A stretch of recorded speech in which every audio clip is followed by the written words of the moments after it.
Hi, this is Gaming and ABA Therapy by Sarah Jackson University. How can technology support gaming and ABA therapy? So first, the technology available to the learner will depend on whether or not they're in center or they're getting treatment in home. All of the technicians at my company have iPads to use with the clients or with the learners.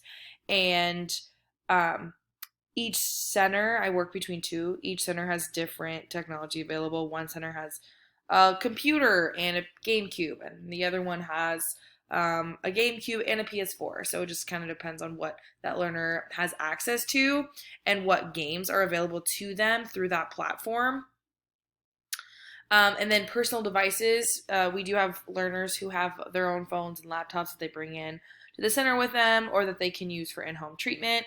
And so essentially, technology can support gaming and ABA therapy by providing a platform in which our learners can engage with video games that help them learn a specific skill that they're acquiring, and that's highlighted as important to them. So a game like Just Dance will help them with gross motor skill acquisition, and then a video game like Sushi Monster that's math based would help them with acquiring those skills.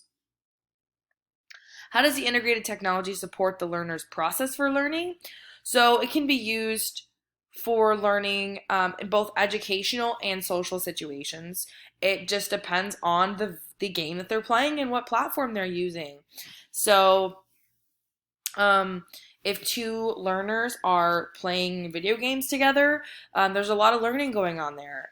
That's cognitive processing to keep up with the game, fine motor movement to press the right buttons at the right time, and then the social skills acquisition aspect of it would be like greeting the other person when you get there, asking if you can play with them, and then playing with them and tolerating losing or being a good sport when you win and acknowledging the other person, good game, and things like that, and kind of work on those replacement behaviors when things don't go their way. Um, and we can really specialize the learning for them. So if they're for educational purposes, for example, if they're working on colors, we can find games that work on them identifying, matching the word with the color, things like that. And that can be a little bit more engaging for them as well because video games are designed to be entertaining. And usually it's more fun than doing a worksheet with a pencil or having me, for example, tell the learner what they're supposed to be doing and talking them through the whole thing can be more beneficial to them to be doing work independently without all those prompts from any sort of teacher, and they'll be more engaged in a video, a little bit more likely to be engaged in the video game because it's more entertaining. According to Mayer from our course readings, digital games can be powerful learning tools and can help engage students to improve their learning outcomes. So the engagement is really important in the learning process.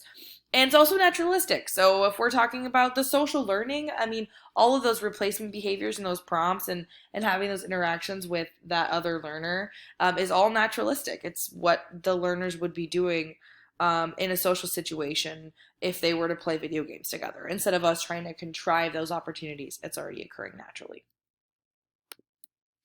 So how does the integrated technology support the learner's evidence and final products of learning? So learners can gain social skills through, playing video games together. Educational fluency, so they can learn